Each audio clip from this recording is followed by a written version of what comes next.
Now, from WYDC TV, this is Big Fox News at 10.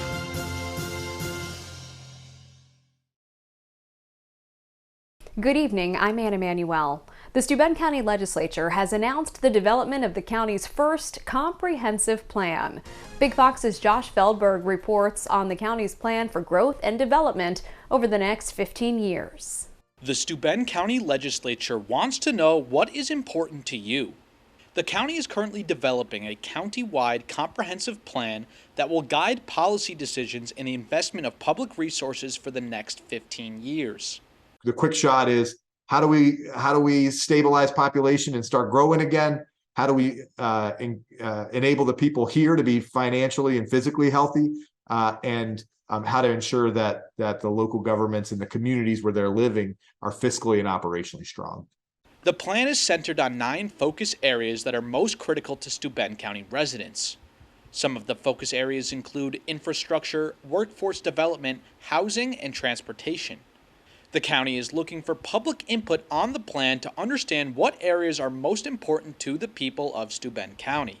This project is so important, looking at the future of the county 20 years from today, that we want to make sure that the people who are here right now, who are most likely to be affected by it in the near term, that they've got their fingerprints on the plan, that they've influenced the recommendations here, so that it has some meaning to them. An online public input session is scheduled for tomorrow night from 7 to 8 p.m.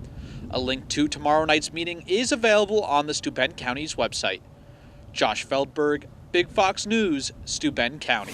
A burn ban will go into effect in New York beginning tomorrow, March 16th. According to the State Department of Environmental Conservation, the burning of yard debris such as grass clippings and garbage is the leading cause of spring wildfires in the state. The burn ban states you can only have small recreational fires or face repercussions such as fines.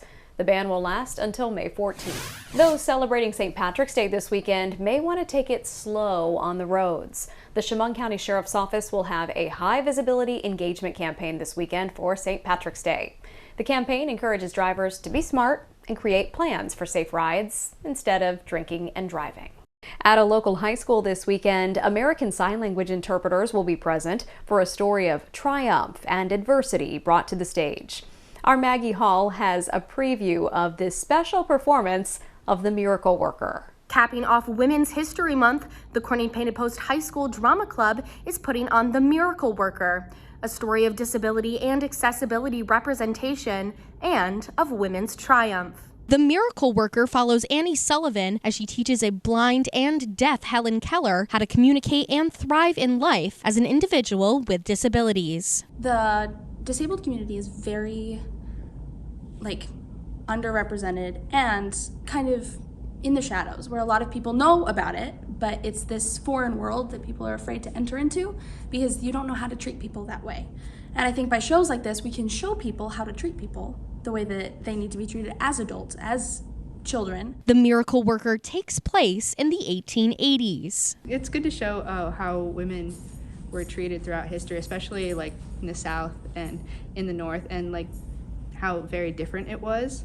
I think it's significant to show how because this takes place, it originally happened a long time ago, and it shows more how society has grown, because they're all originally that in this play the women are more underestimated. Helen Keller went on to become one of history's most well-known disability advocates. Everybody should feel like they have a chance to be successful in this world, no matter who they are and what disabilities they have.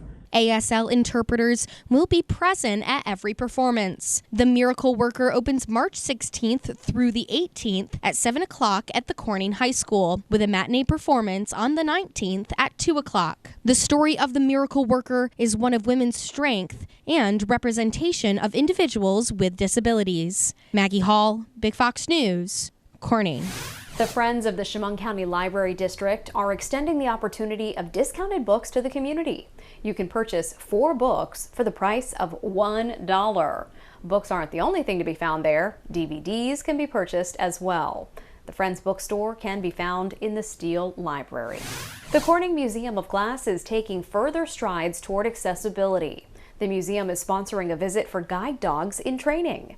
The visit will happen March 31st. The guide group, Guiding Eyes Southern Tier, will bring the guide dogs in training. The group raises and trains dogs to enrich and assist the lives of seeing impaired individuals. Defense Secretary Lloyd Austin is rejecting Moscow's claim that the U.S. is to blame for the downing of a U.S. drone after a collision with a Russian jet over the Black Sea. Mike Tobin has more from Kyiv, Ukraine.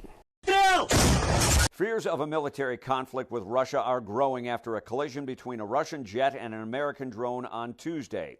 It happened over the Black Sea, just southeast of Ukraine. There's been plenty of tough talk on both sides. Defense Secretary Lloyd Austin saying Wednesday the Russians were, quote, dangerous and reckless, once again insisting the incident took place in international airspace and Moscow had no reason to scramble jets.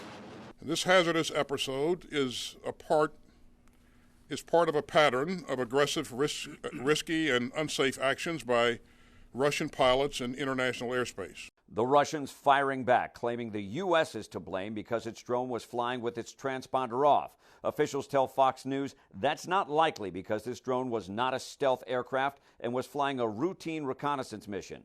Moscow also claiming the collision was due to an unexpected movement by the drone. The Russian pilots acted very professionally. No weapons were used by our fighter jets. This unmanned aircraft performed a sharp turn and collided.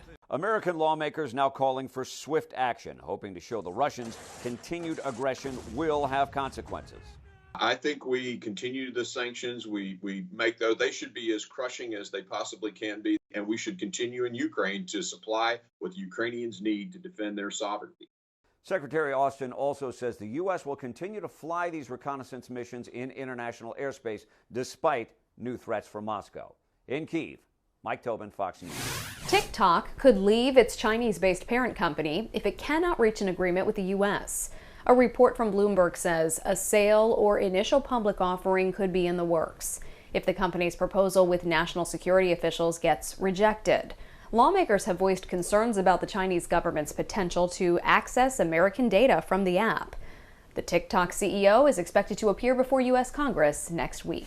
Americans pulled back on shopping and spending in February. Retail sales declined 0.4%, down 0.1%, excluding autos. January sales were revised up to a 3.2% gain. Retail sales figures aren't adjusted for inflation. Consumers spent less at restaurants, auto dealerships, and department stores, and more on essentials like groceries and at health stores. Your complete forecast is next. Plus, how warmer and milder winters can impact your allergies, ways you can help reduce your symptoms before they get too bad. Stay with us. Here's your local stock market update from Big Fox.